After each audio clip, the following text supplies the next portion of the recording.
So in the first couple of projects that we've been working on, we've been using the basic Photoshop brushes found at the top of your brush palette, the round ones. And really the only thing we've changed up is the size, the hardness, the opacity. Maybe you've changed up the blending mode and played around with those. In this video, we're going to talk about how you can customize your brushes and how you can do a little bit more than just changing up the simple size, hardness, and opacity. I'm also going to talk about some of the other brushes and what you can do with these inside of your palette. So we've been using the basic round brush. Underneath these, you can see there's a set of brushes that look like traditional styles of brushes. And when I click on these, you'll notice I get a little icon at the very top left-hand side of my screen. You can move that around if you want. What this is doing is, if you have a pressure-sensitive tablet like I have, it can pick up on the amount of pressure and it kind of gives you an idea of how much you're pushing down. Now, if I had a really expensive one, it would also show the angle at which I'm holding my pen. I don't have it, so really it doesn't show up too well on here. But the best thing about these are the brushes tend to change based on what direction you're going, and also the pressure sensitivity. They're meant to mimic as close as possible real-world painting style brushes. But because I don't really have the best Wacom tablet to work with, I rarely use these. They're kind of slow and memory and intensive. The second set of brushes look like these, and these are kind of our natural, what I call sponge brushes. If I was going to choose one of these, we'll select this one. We'll make it a little bit bigger so we can see it. With this one, if I click once, you can see that's what my brush looks like. It's this kind of scattered texture, granular type of feel. If I click and drag, I'm using my mouse now, this is what it looks like. And you may be saying, that looks good. It's obviously, this would be very difficult to do if I had a regular round brush, but what can I really do with it? Well, these are great for blending in multiple things. You can see how in a couple of clicks, I get a texture that looks like sand, or it looks, this would be great for skin. And so rather than having a hard edge or even a smooth, soft edge, now I've got kind of a speckled edge, and it gives me a very stippled kind of look. Again, something that would be very, very difficult to do if I just had a regular round brush. Below these are some of our scatter type of brushes. And you can see there's, I think, a star one. Here's one that looks like fur. And there's this one that looks like a plant. And what these do is, as I click and drag, it alternates them. It also changes the size, maybe it changes the color, and it scatters things about. With one brush, I'm able to quickly cover an area. My favorite one is the little leaf tool. With this leaf, I'm going to use my pen, click and drag, and automatically I can fill an entire area with this leaf type structure. And what these are doing is it's taking the same pattern and it's just kind of randomly scattering it, changing the size, changing the rotation. And again, this would be really, really difficult, take a lot of time to do if I had to individually draw them. But if I made a brush, it can go a lot quicker. The final set down here, these are also more textured type brushes. And you can see if I make them bigger, they're really good for blending. They pick up on small textures, but they're not too good for just drawing. If I draw, they look like this. Now, I can use these for drawing if I wanted to have something that didn't have a round edge to it. These are great for working with these. But I'm going to use these as a basic building block for creating my own brushes and creating my own textures from these as well. And that's what we're going to get into the second half of this video. The second thing to keep in mind is Adobe comes with some other type of brushes besides your basic set.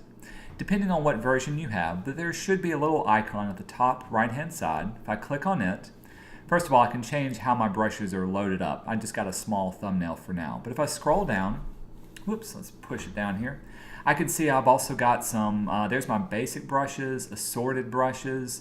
Here's some dry media. I've even got some custom brushes I downloaded from the internet. We'll talk about those later. Let's say I wanted to load up my square brushes. I'm going to click on square brushes. And this gives me this dialog box, and it says, hey, do you want to replace the brushes or do you want to append them? Now if I say OK, I'm going to lose all of my brushes that are here, and it's just going to replace them with my square ones. And so I just get these basic little square blocks to work with. If I wanted to, I'm going to go back up to here. Let's load up my other basic brush set. So here's basic brushes. This time I'm going to click on append. And instead of erasing away all of these, it'll just add on to the bottom all of my basic brushes. And these are all my round brushes. I think the assorted brushes, here we are, assorted brushes, will append this one to there.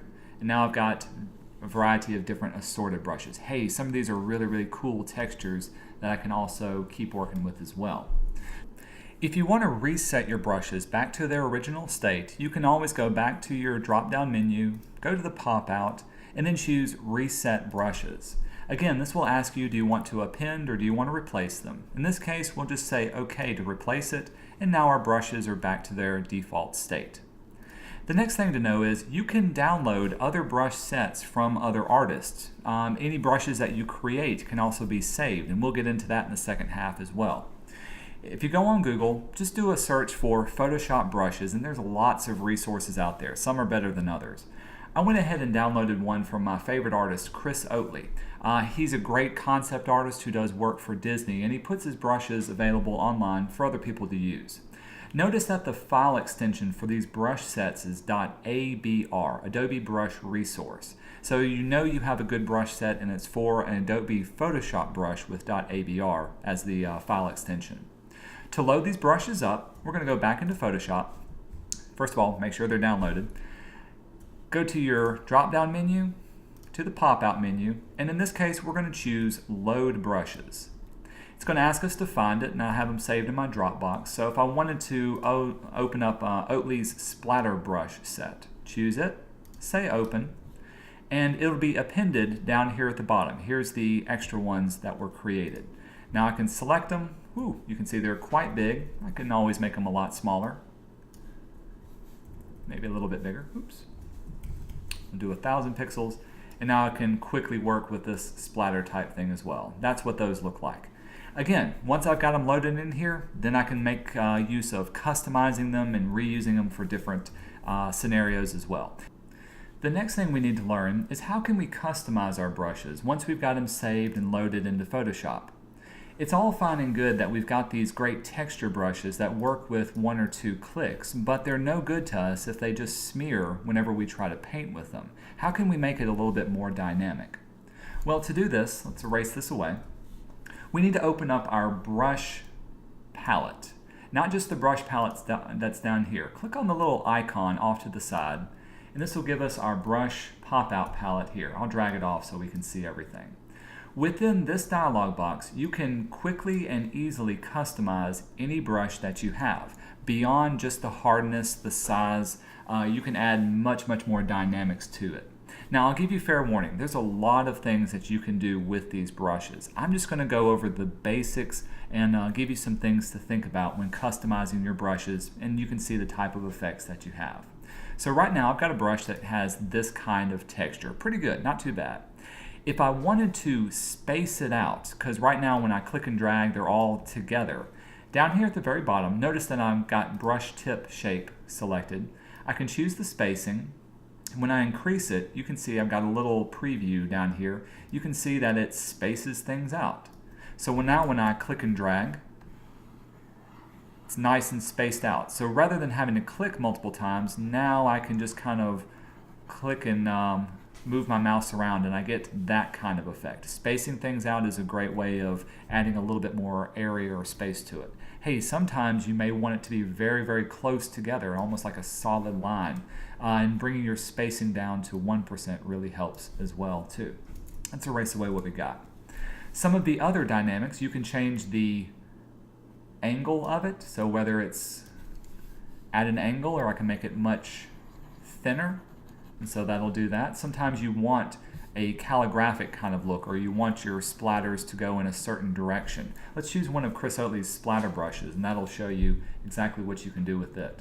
Let's see, so I've got them down here. Here's a splatter brush, really big splatter brush. In this case, the splatter is going in one direction. It looks like this. Well, if I was trying to draw a splatter, I wouldn't want it to go in just one direction. I'd maybe want to change it up and have it go down. Or maybe have some that are going in the opposite direction, going up and away this way. And so that's what the angle allows you to do. You can also flip your brush or on the X or Y axis. So with these, let's go back up to my regular type of brush up here. We can change up the spacing, give it a little bit more spacing to work with. If I choose Shape Dynamics, clicking on the name will bring up the rest of these. I can also change the size of it based either on the pin pressure or other aspects as well. I'm going to just turn it to off. Changing the size jitter, this is going to be the maximum and the minimum diameter, will allow it to randomly get larger or smaller. And you can see based on here, if I get it really, really small, I've got some of them that are small and some of them that are really large.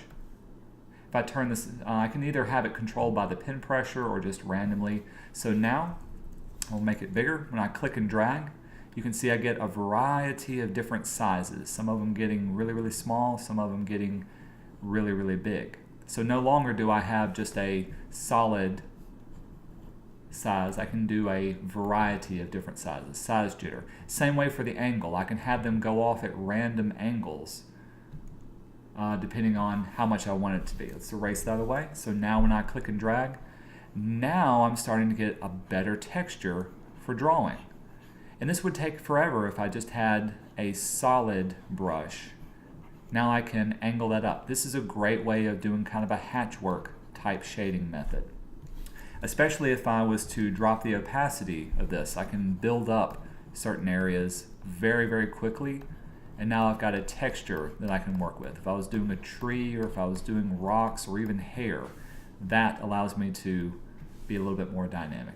And even a roundness. Do I want it to be very flat or not so flat as well? The other type of scattering you can do, if I choose the word scattering, won't just scatter left to right, but it'll also scatter on a variety of axes.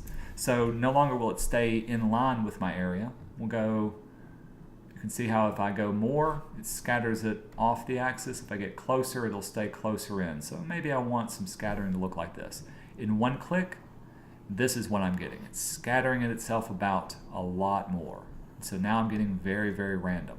If I had a leaf type pattern, I can quickly scatter over several different leaves to work with as well. And you can change up the count. If I want more or less scattering on there, this is where I can control it as well. Turning off each one of these will also allow you to quickly add or take it away. If I added a texture, let's erase this away. Texture just gives you the ability to add pre-made texture that's already saved in Photoshop from here. And this tends to come in handy, especially if you've got like a skin texture or a certain type of look or feel that you're going for. You can add that texture. Dual brush allows you to combine more than one brush with the type of brush you have. So in this case, if I wanted to also add, let's say, another type of texture. Let's do the star texture. So now I'm not only painting with this texture, you can see it's adding a little bit of random star pattern to it. And these tend to be a little bit of hit or miss. Rarely do I use a dual brush, but they do come in handy if you're looking for a specific look and feel. Color dynamics is one that I will change up. Depending on what color you have, let's pull up the 100% opacity. I can have it change to either a foreground or a background color jitter. So if in this case I've got the blue and the white, I can have it mix between the foreground and background colors. So we'll pull this up. Now when I click and drag, where's my brush? Oops. There we go. So now when I click and drag, you can see the color doesn't just stay a true dark blue, it's actually moving between the lighter and the darker type of colors. And this is great for doing backgrounds or for filling in certain patterns that way. Other things I can do is I can have a hue jitter or a saturation and brightness. This gives me the ability to change what hue I'm working with. So instead of it being just blue, let's pull this up a little more. See, now it's pulling in some reds and greens and other colors depending on how much. Saturation and brightness, I can get it lighter and darker. And you can see just in a couple of clicks, there it is. Let's see, we'll pull this back down. These other ones, such as noise, wet edges, airbrush, these add a little bit more dynamic to how things are painting with. I'm going to just choose a regular brush tip, and we'll work with this one for now. If I turn on noise, and I click and drag, it doesn't really do anything. Let's see if I had a nice soft edge brush. There we go. If you get real close, you can see it's no longer just a soft, but it's actually kind of a speckled edge. That's the noise coming in from there. Sometimes you'll want that, especially if you're working on skin textures. Sometimes, maybe not. If I had wet edges, I like to use wet edges to give myself a glowing kind of effect. In this case, that's what wet edges would look like. Again, if I click on it multiple times, it's adding on top of it. So wow, that looks like a bacterial infection. Airbrush simply means based on how long you stay on it, the more it'll add. So all I'm doing is just clicking and holding, just like you would with a paintbrush, not a paintbrush, an aerosol can or a air type of effect. That's what that's doing when I turn those on. I always keep smoothing checked off. This gives you a nice smooth texture or a smooth line when you're going very, very fast with your brush strokes. If I turn it off, it may not be very visible, especially with this, but smoothing your lines won't look as smooth as naturally as it may naturally be. So I'm going to keep smoothing turned on. The main thing about these is to play around with these effects. Be sure to click on the name to pull up the controls for it, and then play around with what it does. You can make cloud textures, you can make variety of scatter patterns, whatever you need for your brush to be able to do. But you no longer have to work with just your simple brushes that come default with it. You can use these as well. The final thing you'll need to know once you've customized your brush is you can save this brush. So let's say I like this kind of scattered cloud type pattern and I want to be able to reuse this brush over and over again. At the very bottom right hand corner is a new brush. So when I click on it, it's going to ask me to give it a name. We'll just call it Ben's Cloud Brush. When I say OK, now if I go to my brush presets, it's usually appended to the very, very bottom of my toolbox. If you've made a variety of brushes and you want to save only those brushes you've made, well, we need to open our Brush Presets palette, and you can see there's our new ones that we have at the bottom. And we need to erase away all of the other brushes that we haven't been using. You may want to do this at first if all you're doing is making your own brushes. But we just select each brush one at a time, click on the trash can at the bottom, and say, are you sure? Say OK to it, and it'll be deleted. Repeat this process for every brush. Unfortunately, you can't click on multiple brushes at the same time until only the brushes that you have left are still inside of the Brush Presets palette. To save the brushes, go to the top right-hand side, choose Save Brushes, and from here you can choose where you want them to be saved. So if I wanted to say Ben's Brushes, when I hit Save, this will create an ABR file saved to wherever I have it saved to.